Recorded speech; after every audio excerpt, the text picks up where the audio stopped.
with potential of spring college football, let's take a look at Todd McShay's just released way too early 2021 mock draft. Clemson quarterback Trevor Lawrence is likely to be the #1 overall pick and as of now should be playing this fall. Meanwhile, Todd has Ohio State quarterback Justin Fields, who won't be playing this fall, going 4th overall to the Panthers. It is so wonderful to welcome in our draft expert, Todd McShay. And Todd, it's great to have you back with us, back on television, sir.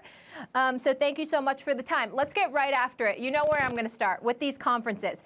So it's been announced thus far that the Big Ten, obviously, and the Pac-12 will not be playing this fall. So what kind of impact is this going to have on players like a Justin Fields in this upcoming draft? It'll be interesting to see. I mean, if you're Justin Fields, you're going to now probably go 15 months without playing a competitive football game, and then you're just kind of thrust into your rookie season in the NFL. And for NFL evaluators, it becomes so tricky. Think about it. If you're a general manager, you're a GM sitting there with the #1 overall pick, or you're Carolina's general manager sitting at 4, or the Chicago Bears general manager sitting at 14, you need a quarterback. Right now, 2 of the top 3 quarterbacks, the guys that I projected the first round, we got Trevor Lawrence, who, as you mentioned, is going to play as of right now for Clemson in the ACC. But Justin Fields is not going to play in the Big Ten. And Trey Lance, the guy that gets overlooked in all this, quarterback coming out of North Dakota State, where Carson Wentz came out of, he's going to be a first-round pick, but he's also not going to be able to play for a 15-month span. So it makes it very tricky for evaluators to look at this, especially with Fields only being a 1-year starter and Lance only being a 1-year starter coming out of a small school level. You want more game tape evaluation on them, and the quarterbacks want more time to take snaps under center or from shotgun and just get that game experience. It's so invaluable, and it really does correlate to NFL success, guys who have more experience traditionally, if you study the history of it, playing the quarterback position and then transitioning to the NFL. So it stunts their development. It's tough for evaluators, and nobody's happy. I mean, the conferences are losing money. At ESPN, we're losing all this inventory in games. The players want to play. The coaches want to play. But some very difficult decisions had to be made because of COVID and everything that we're going through. And the doctors basically stepped in and gave information to the decision makers, and they took that information and said, you know what, as much as we need the money, as much as we know everyone wants to play college football, we just can't do it in this current environment. Todd, I want to transition to, not transition, but I want to stay on, some of the decisions that were made, or specifically the decision that was made by the Big Ten and Pac-12 yesterday to take away football for the rest of the year. Yep. What do you make, and what can you explain to us the difference between the Big Ten and the Pac-12 making their decision and what we appear to be seeing with the ACC and the SEC in terms of their intent to go on?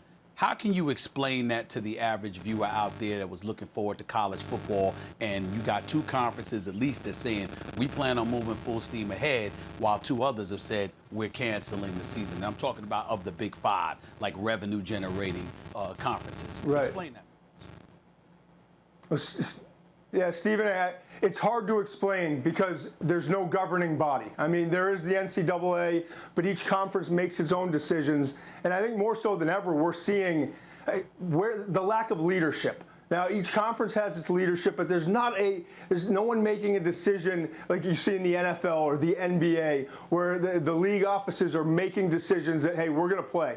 We plan on playing. These are the things that we're going to put in place to protect our players. This is how we're going to approach the season. It doesn't occur in the NCAA because there's no true governing body when it comes to these sorts of things. Yes, the NCAA will hand down sanctions, they'll suspend players and all that, but where have they been during this process? What's their role in the decision making? That part's confusing even to me, and I spend all this time, working on college football and being part of the process. So to me, the ACC, the SEC, the Big 12, they're holding out hope. And they're hoping as we continue to get closer that they're going to get better news about the prognosis. And the one thing I'll say is, for the Big Ten and the Pac-12, why not push it back a month? Why not just wait? If you're not ready to say, yes, we can play now, can you definitively say in a month from now, we couldn't play an 8-game conference season, crown a champion, and be a part of the national championship process? Listen, I do applaud them for making this difficult decision. As I said before, everyone involved wants to play college football, and they had to make the brutal decision of saying, no, we can't do it.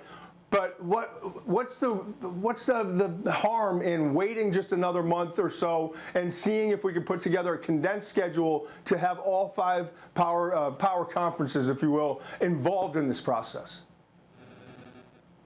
I would say, Todd, it's because the health experts and science says that's likely to be impossible. My question, I guess, is something along the lines of Stephen A., that in a month to play football is, without bubbles and stuff is impossible. Excuse me. Mic fell. Sorry about that. Mic fell. I would say that the answer to that, why not just wait a month, is because according to health and medical experts and the science, it appears impossible without a bubble. Dr. Fauci came out and said, even on a professional level, if you want to play football, you have to have a bubble. Otherwise, can't do it in a pandemic. My question is something along the lines of Stephen A's. Why do you think, what's the difference? Is it regional? Is it political affiliation where one region is more susceptible to kind of wishful thinking? Go ahead. Yeah, I think you're exactly right. It's wishful thinking, and it's the passion. And listen, I might upset fans of Michigan, Ohio State, Penn State. They're unbelievable fans. There are some great fans in the Pac-12 as well. But it is a different animal. I travel around every single year, going to games in all these different conferences. It is a different priority in the southeast of the United States, in the south, and in the southwest as well. It really is, and that's the bottom line. I'm convinced of that. Thanks for watching ESPN on YouTube. For live streaming sports and premium content, subscribe to ESPN+.